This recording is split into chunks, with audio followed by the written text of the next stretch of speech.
Les nouvelles technologies bousculent la façon de produire, de travailler, de consommer et l'innovation est au centre de tous les débats. Est-ce que l'enseignement du management peut en tenir compte et sait en tenir compte? On en parle avec notre invité aujourd'hui. Bonjour. Bonjour. Donc Nicolas Motis, vous êtes enseignant à l'École Polytechnique et directeur de son Executive Master. Alors justement, où est-ce qu'on en est en France sur ce plan-là? Alors, sur l'innovation en général en France, les choses ont beaucoup bougé, mais si on se concentre sur l'enseignement supérieur, on a effectivement aussi des changements très significatifs. Quand on prend un petit peu de recul, il y a eu différentes thématiques qui ont connu des succès forts dans l'enseignement depuis longtemps. On peut remonter un peu à une vingtaine d'années, il y avait le e-business ou l'Internet. Ça paraît peut-être un peu ancien maintenant, mais ça a été une vague où on a vu beaucoup d'innovations pédagogiques essayant d'absorber le thème. Il y a une autre vague un peu parallèle, peut-être un peu plus tardive que l'e-business, c'est l'entrepreneuriat. Il y avait avant assez peu de programmes consacrés à l'entrepreneuriat, maintenant il y en a partout. Et puis là, on voit monter une nouvelle thématique très forte qui est l'innovation. Donc ça change beaucoup. Comment cette vague va-t-elle être absorbée? Est-ce qu'on va avoir des programmes spécifiques ou du saupoudrage? C'est des questions qu'on a déjà eues en fait, dans le passé sur l'entrepreneuriat ou le e-business et on a exactement la même situation aujourd'hui. Alors on en parle énormément justement de ce concept d'innovation. Est-ce qu'il n'est pas parfois un peu creux? Est-ce que ce n'est pas un peu vague parfois aussi? Alors, on pourrait considérer que c'est un peu vague. Il y a quand même de vrais travaux de recherche derrière ces notions d'innovation.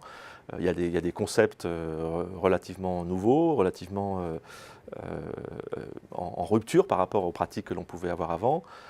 Des choses comme le design thinking ou les innovations disruptives. Il y a quand même des vrais concepts derrière. Et puis comme dans toute vague ou dans toute mode managériale, il y a aussi parfois un petit peu de mousse.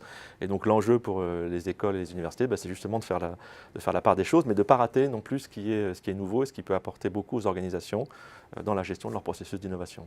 Alors ces limites que vous soulignez, est-ce que ce sont des limites qui sont propres aux grandes écoles et universités ou est-ce que c'est des limites de façon de la diffusion de l'innovation partout dans la société, notamment dans les entreprises? Non, je crois que c'est vrai pour l'ensemble des acteurs de la formation, public, privé, école, entreprise. Pour travailler avec différentes universités d'entreprise, j'observe exactement les mêmes difficultés à appréhender ces concepts. Donc je pense que les enjeux sont très largement partagés, quelle que soit l'institution dans laquelle on se situe.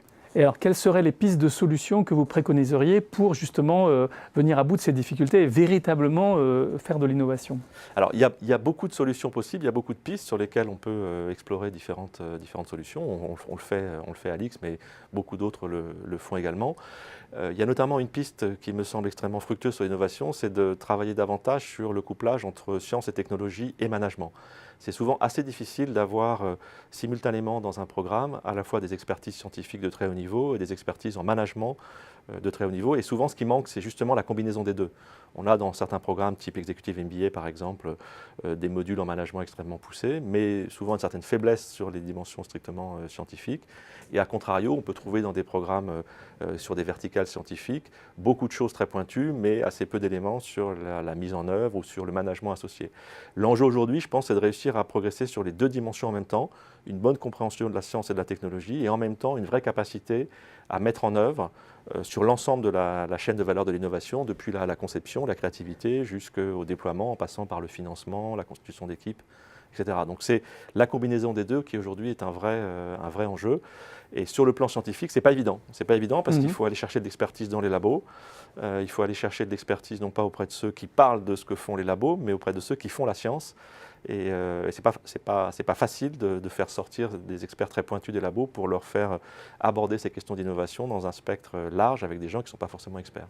Et l'enjeu, c'est de former des moutons à 5 pattes qui sauraient tout faire ou des gens qui savent travailler ensemble?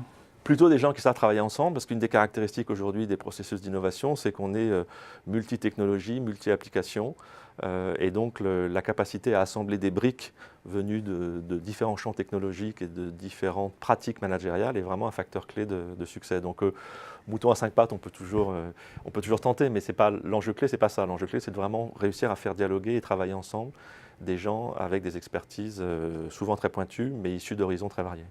Donc ni des moutons à 5 pattes, ni des poissons volants, parce que ça existe, mais ce n'est pas l'espèce la plus répandue.